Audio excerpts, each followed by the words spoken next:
Hello, hello, hello, and welcome to my YouTube channel. My name is Jameelah, and I'm a master manifester, and I'm sure you are too, because you're watching content like this. The name of this channel is Manifesting Magic the Practical Way, because there are a lot of practicalities to manifesting these amazing lives that we're trying to create, right? What I'm discussing today is sometimes in our desire to protect ourselves, we also remove the ability to be protected by others. And what I mean by that is often we walk into a situation with this armor on ourselves that is impenetrable. And the reason why we had this armor built up is because we've been through so many situations and had so many outcomes and interacted with so many different people. And during these interactions, we didn't always see the best version of other people. So then we have these little boundaries and rules we start making. Every time I meet people, I'm going to do this. Every time this happens, I'm going to do this. So say you're a person who is always footing the bill for dinners and going out with friends, tickets for things. If you want to do it with your friends, you're always the one that's got to pay the bill, right? And that's the way things were always working. So then when you meet a new group of friends, right, you're like, oh, leave those behind. You've outgrown them or whatever happened with that group of friends.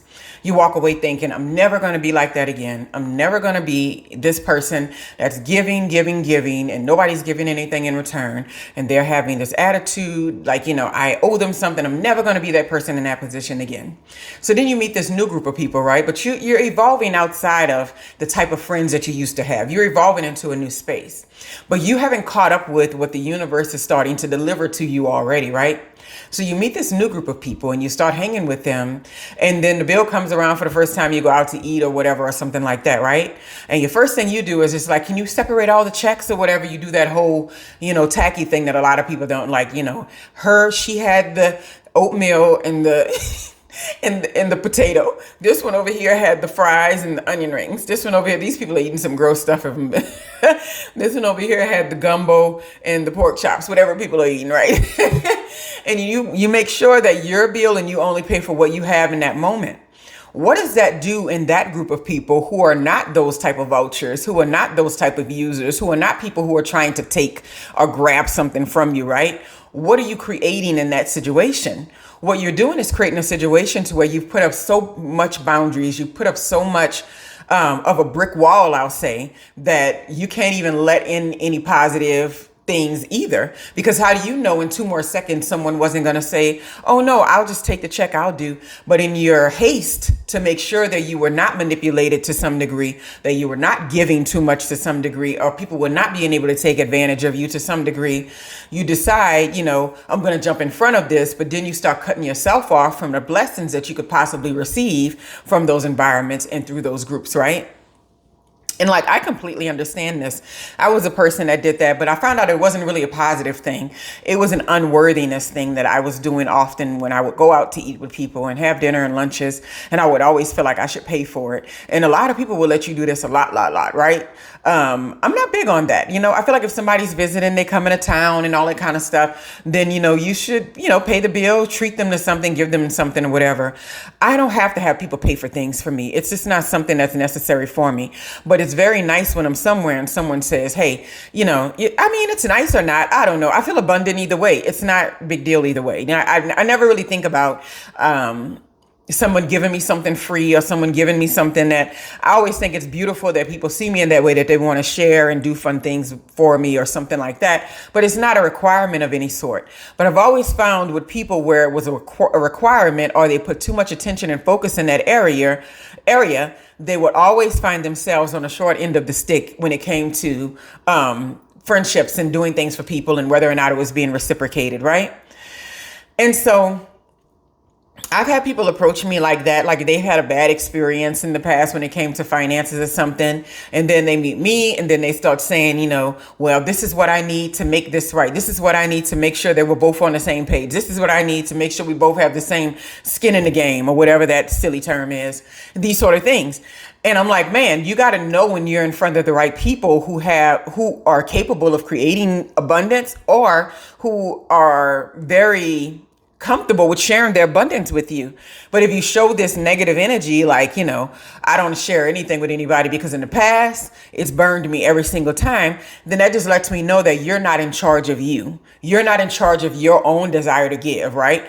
And you're not really as nice as you think you are. Because I find that people who are truly nice or kind in that kind of way, they're not sitting keeping score. They're not sitting going, I did this time and then they did this and I paid for that and I paid for this, right? They're just being abundant and they're giving because that's just who they are and that's how they want to experience life. So everywhere they go, they create this environment to where they're given abundantly, where abundance is being shared back and forth freely. And there's no situation to where somebody's worried that they're getting a short end of the stick because everybody feels good about what's being created. I remember one time going out with a group of people and it was very, very nice. I forget where I was. It was a conference of some sort. But I remember it was like 5 people. We were having lunch and the bill came to the table and it was during a time where people were using cash a lot more than what they were using debit cards, right? So it was kind of like in my early 20s. And I remember being at the table and I had like a $20 bill, but my food was only like $10 and something, right? But I'm always just like, okay, what about tax? And then what about a tip? And so I'm really big on not looking like a cheapskate. I do not look like looking like I am having any scarcity mindset, that I don't think I'm abundant or that I'm trying to cut corners and keep pennies. I never like looking like that. I've always been that kind of way. So I remember putting my whole 20 on the table, but what's so funny, every single person at the table kind of put a 20 out there and it was way more than all of our foods, right? And we all just laughed because we were like, okay, this bill is only like $65 and we have like nearly $90 on the table, right? And one of the girls is just like, she was like, you know what? Let it be the tip. She was like, how cool is that? Imagine you working at this restaurant and you got a tip for $30. And this was back in the day. So that was a lot of money. And everybody was game because we were all willing to give up that anyway. The level of abundance that was created in that moment between the group and what we were sharing was something I remember forever. It was a beautiful, beautiful experience.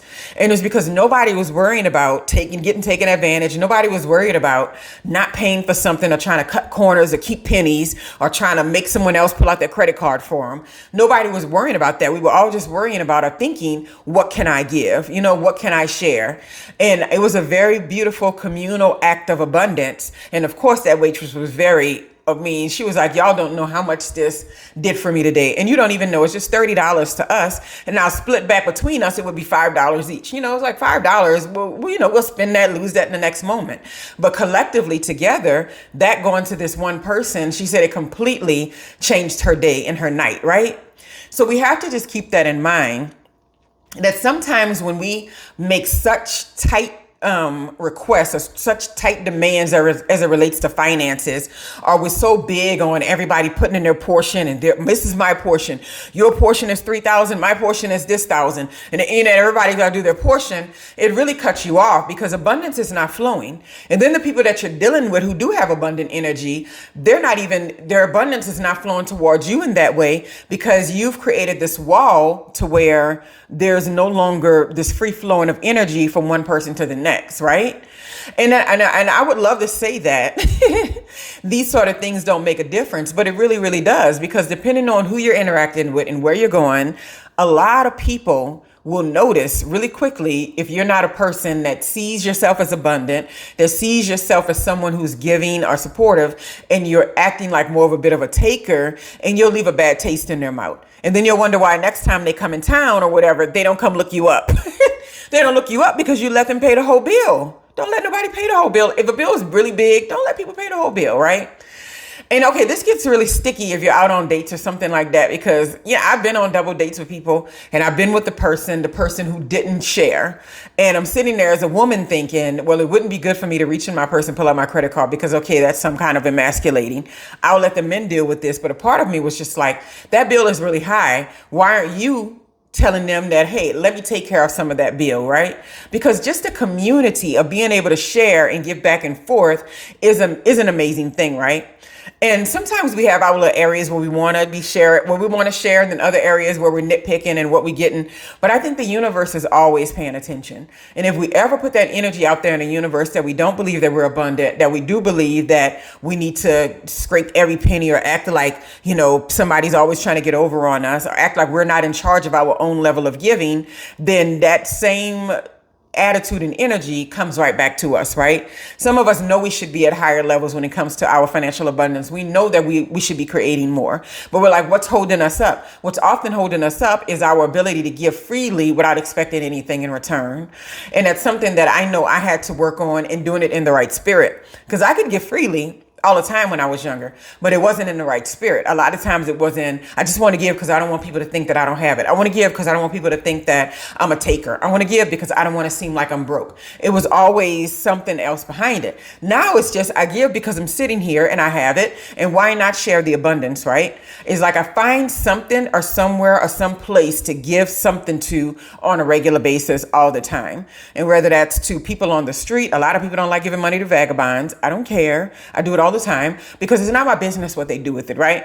I find, not to be odd, but I find this to be very gendered. Like most men that I run into won't give anything to vagabonds, but a lot of women do. And I was like, what is that about? Maybe that's just my experience. I don't like to put these big caps on types of people and stuff. But a lot of people start thinking way too deep into, they're going to go do this with it. They're going to go buy this. They're going to go do.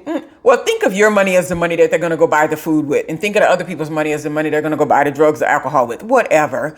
But nonetheless, that's still hard work, standing up out there 10 hours a day to go collect change at somebody's door in like 90, 100-degree weather. I mean, it's still work. There's nothing you can get without transferring some type of transaction in this world. So I'm just going to make their lives a little bit easier and donate to their work, right? And so you have to find places to do that. You have to find places to where somebody is asking you for something, or you go to lunch with people and you automatically say, somebody pull out that credit card. You're like, no, I got this time. I want to take care of you. And when I tell you, this happens to me so much that it makes me uncomfortable. I go to lunch with people at work. I've gone to lunch with old colleagues. I've gone on trips with people and they have done this with the whole trip. And they're like, I am compelled to give to you. And I'm like, wow, this is amazing. And it's not about transaction. It's not about just doing it to get something in return. It's more of about creating that abundant flow in your life so that you're not cutting yourself off from receiving the type of love and a type of abundance and a type of support that you would like to receive in the future, right? So it's like, if you get into a situation, you're trying to figure out, why are people not sharing with me? Why am I not being able to create synergy in a financial way or something like that with someone? Think about how rigid, and some people call it discipline. That could be true too. But how rigid you might have been with your ability to give, with your ability to share and do things for others, right? Because a lot of times what we're receiving, it just comes right back to us based on what we put out there. Whether we want to believe it or not, it's just what it is, right? You put out beauty and you put out love and you put out peace and you put out abundance and you put out freedom of thought and you put out all these joyful things into the space. The world can have no choice but to hand that right back to you on a silver platter. So sometimes in our desire to protect ourselves, we also remove the ability to be protected by others. Sometimes in our desire to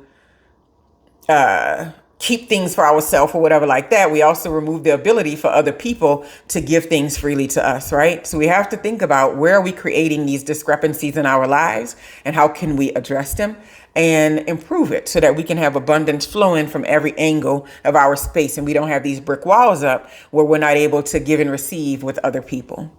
Have a wonderful, wonderful day.